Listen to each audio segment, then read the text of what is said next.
এই পৃথিবীতে ৮০০ কোটি মানুষের মধ্যে আপনার সাথে একজন মানুষেরও কি পরিচয় আছে যে মানুষটি শুধু দুঃখের মধ্যে দিয়ে যাচ্ছে, তার জীবনে কোনো সুখ নেই? আবার এমন কোনো মানুষের সঙ্গে কি আপনার পরিচয় আছে যে শুধু সুখের সাগরেই ভাসছে, যার জীবনে কোনো দুঃখ নেই?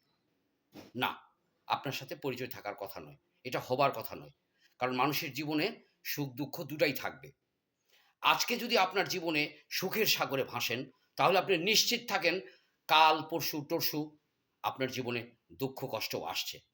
আবার আপনার জীবনে যদি দুঃখ কষ্টও আসে, তাহলেও আপনি নিশ্চিত থাকেন যে আপনার জীবনে সুখ অপেক্ষা করছে, আপনার জীবনে সুখ আসছে। এটি একটি জীবনচক্র।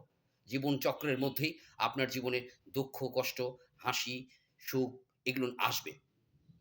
আর এই জায়গাতেই ইংরেজিতে একটা স্লোগান আছে, "দিস টু শাল পাস" অর্থাৎ সুখ-দুঃখ কোনটাই চিরস্থায়ী নয়। এই স্লোগানটার মধ্যে ২ টি বিষয় আছে।